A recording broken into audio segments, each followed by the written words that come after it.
Welcome to RK properties. હું આવી ગયો છું નવો વિડીયો અને નવો પ્રોપર્ટી કે સાથ। આ છે આપણું કાર પાર્કિંગ આવી જાય છે। આપણે ડાબી બાજુ જોઈએ તો આ ગેલેરી આવે છે, તમે ગાર્ડનિંગ સમયે આ કંઈ તમે ઉપયોગમાં કરી શકો છો।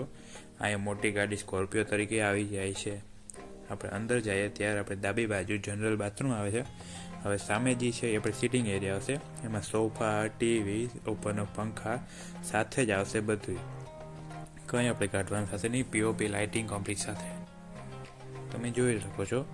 અહીંયા આપણે વ્યૂ તમને બતાવી શકું છું। બે સાઈડ એન્ટ્રી આવશે આપણે ડાબી બાજુથી ને મેઇન ગેટ। આ આપણે નીચેનો રૂમ છે। આ ટોટલ આમાં 3 રૂમ આવશે। આમાં બધામાં ફર્નિચરથી કબોર્ડ મોટેલા આવશે। નીચેનો આ ડાઇનિંગ એરિયા છે, તમે જોઈ શકો છો। આ સાથે જ બધું તમારી સાથે આવશે, તમારે ખાલી કપડાં ને ઠામ લઈને આવી જવાનું। કિચન ફર્નિચરથી મટેલ આવશે, ઉપરના કબોર્ડ સાથે। આમાં બે સાઈડ વિન્ડો છે, અવોજસનો પૂરો ભરપૂર છે તમારે। આ છે આપણે કોર્નર મકાન। અહીંયા ગેલેરી આવે છે, ઉપર સેફટી માટે ગ્રીલ ને બધું મારેલ છે। હવે આપણે ઉપર જઈએ છીએ, આપણે સામે જાતા જ અહીંયા વિન્ડો આવી જાય છે, સામે પછી મોટો રૂમ આવી જાય છે, માસ્ટર બેડરૂમ। આમાં આપણે કમ્પ્લીટલી મટેલા કબાડ આવશે, બે સાઈડ વિન્ડો આવશે વેન્ટિલેશન માટે। આમાં બધા અટેચ બાથરૂમ આવશે સેમ તરીકે। આ આપણે પછી થર્ડ રૂમ આવી જાય છે, એમાંય તમને બેડ સહિત આપશે આપણે।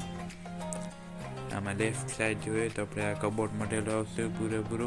ત્યાં જનરલ બાથરૂમ છે, આ આપણે મંદિર તરીકે છે, એની સ્પેસ આપેલી છે આપણે, એને બાજુમાં જ આપણે સ્ટોર રૂમે આપેલી। આ એનો જનરલ અટેચ બાથરૂમ છે। આ આપણે બાલ્કની આવી જાય છે, મોટી સાઇઝની, એક રૂમ તરીકે ઉપયોગ કરી શકો, તમારે પેક કરીને કરવું છે। આ એક ઉપર એક્સ્ટ્રા એ રીતના સ્પેસ છે, આમાં તમે પેક કરીને રૂમ બનાવી શકો છો। આ ઉપરને આપણે ટેરેસ આવી જાય છે ને સોલાર આવી જશે વોટરપ્રૂફનું। Thank you very much.